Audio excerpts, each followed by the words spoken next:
Gouda cheese. For me, it's one of those things that give me that Pavlovian drool response. Just thinking of biting into a hunk of this caramely, crunchy Dutch delight. Oh, it's not only delicious, but it's also a crowd pleaser. It's hard to find anyone who doesn't like Gouda. And if they don't like it, honestly, do you really want to be hanging out with them? Gouda, or pronounced Gouda if you want to sound Dutch, has been around a lot longer than you would think. But how the hell did Gouda get so humongous? Well, you're in luck, because today I'm talking about the one and only Gouda.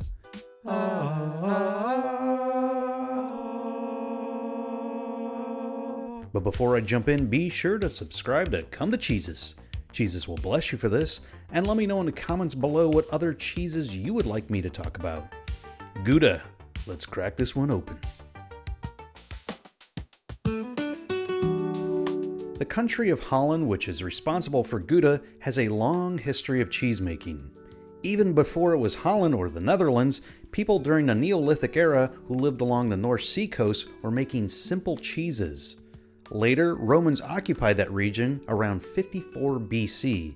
They taught the population how to make hard, dry cheeses, but the Dutch would eventually take it to a whole new level.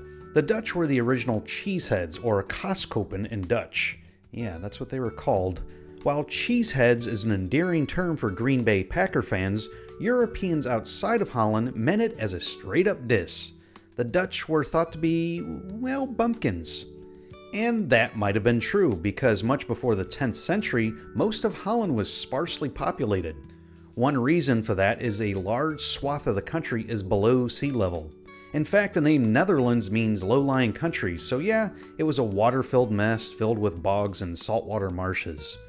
But over time, the Dutch reclaimed the land, creating projects that transformed the landscape from a muddy mess into fertile farmland. The bogs and marshes were drained and surrounded by ditches, channels, and dikes. Oh my. While manpower was largely used, the Dutch would eventually turn to their iconic windmills to help with the process. So that's what those are for. Because of their manpower and labor shortages, Dutch royalty allowed peasants to own land in exchange for the development of said land, giving serfs and the lower class property, revenue, and rights. And it would be somewhere around 1184 when Gouda would show up. Named after the town Gouda, which is southwest of Amsterdam, Gouda is close to The Hague. So if you ever want to go on a fun vacation where you get to try some great cheeses and see some international justice, well, Holland might be your jam. During the 15th century, farmers transitioned away from wheat and barley to dairy, giving way to commercial cheese and beer making. This would come in handy because the Dutch needed something tantalizing to export. With their understanding of creating the ideal pasture land, their dairy cows became better fed, which in turn led to an increase in milk production. The Dutch developed production equipment that could handle larger batches. They focused on fewer but distinct cheese varieties like Gouda and Edam. Being dry cheeses, they were built to be durable for those long, bumpy trips, making them easier to transport to the furthest reaches of the world. Even covering their cheeses in wax made them distinguishable and memorable in the marketplace. No longer a joke, these cheeseheads became a powerhouse in the European trade. Whenever you see Gouda in its whole form, they come in these big wheels like a dairy discus. They're really dense too. If you've ever seen a cheesemonger try to cut a wheel of Gouda, even with a heavy-duty cable or wire, it can be quite a workout. Gouda wheels can weigh up to 90 pounds. They are solid, delicious bricks. If I were ever to design a house made only of cheese, I think Gouda would be a good foundation. Gouda is made from whole milk, and while the majority of Goudas are made from cow's milk, it isn't exclusive. I'll get into more of that later. But the milk is heated and then cooled to just under 90 degrees, animal rennet is added, then the curd is cut and stirred for almost 20 minutes. The curd is then scalded. You can heat the curd to where it hardens the outer shell and expels moisture. This technique is also used when making cheddars. Historically, it's not exactly clear if it was the English or the Dutch who were the first to scald their curd. After scalding, the whey is drained and then water is added. This is called curd washing. This process removes some lactose, which shapes Gouda's sweeter flavor. After stirring, the curd is then pressed and then brined for around 7 days. Post-brine, the cheese is then covered in wax. Waxing helps keep things out like flies or maggots, which is always nice. And after waxing, it's finally set out to be aged. Goudas can be aged anywhere from 4 weeks to 4 years, depending on the cheese and the goal. In general, one of the big differences in cheeses between fresh, soft cheeses and aged or dry cheeses is moisture. Aged cheeses, you're trying to squeeze out as much moisture out of them, which gives them a longer shelf life. One thing I'd also like to mention is the color of the paste. Many Goudas, like many other cheeses, cheddars and mimolette for example, they get a nice orange hue. This is from annatto. Annatto is a natural food color. It comes from the seeds of the achiote shrub, which can be found in Central and South America. These seeds get grounded up into a nice powder, and in powder form, annatto has a dry, nutty flavor. Annatto has some health benefits too. It helps reduce inflammation, it's filled with antioxidants, so if you want to make an argument to eat this cheese, well, that's a good one right there. When eating an aged Gouda, you may notice those tiny, crunchy little bites. I've talked about them in my Parmesan cheese video. I've heard them called calcium crystals or flavor crystals, but those tiny bits, which are bright and light in color, are found in many aged cheeses. It's tyrosine, and it's a non-essential amino acid. They form in cheeses when protein breaks down in the aging process. Tyrosine is a component that your body uses to produce neurotransmitters, brain chemicals that help regulate things like mood, focus, and cognitive function. I need all those things. Gouda and its Dutch cousin Edam are both cheeses that use a wash-curd method during production. Beyond the obvious shape differences, Edam looks kind of like a delicious cannonball, while Gouda looks like a, large discus. A big distinction is the milk. Edam is produced using partially skim milk, while Goudas are made from delicious and fatty whole milk. That blubbery, creamy flavor. If you've seen some of my other videos or know European cheesemakers, many countries have location designations to protect their product.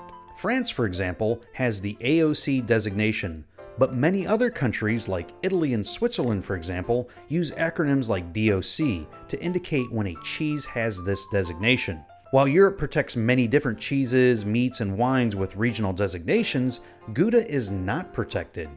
Goudas are judged more of a style versus a location.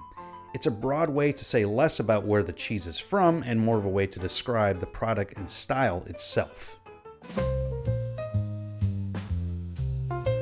So what Goudas should you eat? Because really, there are a lot of Goudas out there. And before I go on, my friend who is from the Netherlands wants Americans to know that in Holland, they don't smoke their Goudas, okay? He doesn't understand why we do it, and it bothered him for a very long time, but I think now he's at peace with it, so thank you. With that out of the way, here are some Goudas that I like. First, we have Beemster. Considered by many to be the classic Dutch cheese, Beemster is chewy and dynamic. It's got nuttiness and a gentle sweetness. If autumn had a flavor, this would be it. And you know what? It's pretty easy to find too. If you want to put Beemster into a snack, try adding a piece to some milky chocolate with a piece of caramel popcorn. The fluffiness of the popcorn gives the Gouda and chocolate a different texture and a layer of space for all those flavors to land. Next, there's a couple of Goudas that are always crowd favorites anytime I put them on a cheese board. And they're both from Amsterdam's Lemuy's cheese. Producer Betty Koster makes a few outstanding Goudas, and these are relatively easy to find in the States. The first is the younger, perkier Brabander. This is a goat milk Gouda and aged only 8 months. Brabander gets its name from the Brabant region in the Netherlands. If you like wine, then you can pair it with a Cabernet or Gamay. If you want more of a mature goat Gouda, then try Koster's Black Betty. Hello! Otherwise known as Brabander Reserve, Black Betty is an older cheese. This curdy cougar is aged 16 months. Black Betty's flavors compared to Brabander's are more concentrated. The tanginess of the goat's milk gives space to those caramel flavors. I suggest pairing Black Betty with the Ram Jam song of the same name. Whoa, Black Betty, bam-a-lam, whoa, Black Betty, bam-a-lam, Black Betty had a child, bam-a-lam, the damn thing gone wild, bam-a-lam. You're going to have that song in your head for the rest of the day. You're welcome. I also suggest watching a video for that song because it is ridiculous. Filmed at what appears to be a really jammin' backyard summer cookout, half this band looks like cousins of mine. Oof, good God.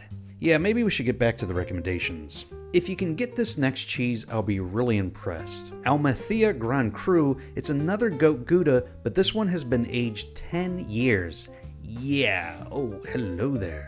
It looks and tastes like an archaeological find. The flavors, to put it mildly, are intense. It tastes like the bottom of a popcorn bowl where there's nothing left but salt, butter, and bits of Parmesan cheese. Everything about this cheese is amped up to 11, but surprisingly, it's actually nicely well balanced. It has a long chew with new flavors popping up after every bite. You start off with strong toffee notes and salt, but then you get the unexpected notes of Dijon mustard and breakfast ham. Because of the intensity, this is definitely not going to be everyone's jam. But then again, neither is the band Tool. They're not for everyone, but those who get them, you feel get you, and I'm pretty fine with that. Let's not forget, Gouda is a style, so they're not bound by the Netherlands. Traveling outside of Holland, I do love Culia. From Ireland, there's more grassiness and herbal notes in this one. Oh, and I love an Irish pear, so put it together with Napogue Castle Irish Whiskey. And finally, there's OG Crystal, and it's from Belgium, so and Belgium ale will go well with this. OG has been aged for almost 2 years. It's tasty as could be. This is like farm butter meets soft caramel chews, and it's one of my go-to Goudas. I mentioned a Belgian ale, try it with a Golden Draak, another one of my favorites. And like all Belgian beers, it packs a pretty good APV wallop at 10.5%, so this beer is going to put you on your ass. But enjoy. Now you've got your Gouda, so how do you serve it? Well, Goudas like Parmesans and cloth-bound cheddars are one of the easiest to cut because you can do what the pros call a rustic cut. To start, simply trace around the rind with your blade.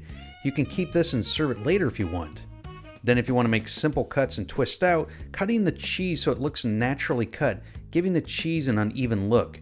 You don't want it to look too uniform because then it looks like AI made that shit. So go out and enjoy. Goudas are fun and everyone loves them. Take one to your next gathering, your next party. You know what? You might get late if you do. So what do you think? Do you have a go-to Gouda? Let me know in the comments below, and while you're at it, check out some of my other videos only on Come the Cheesus.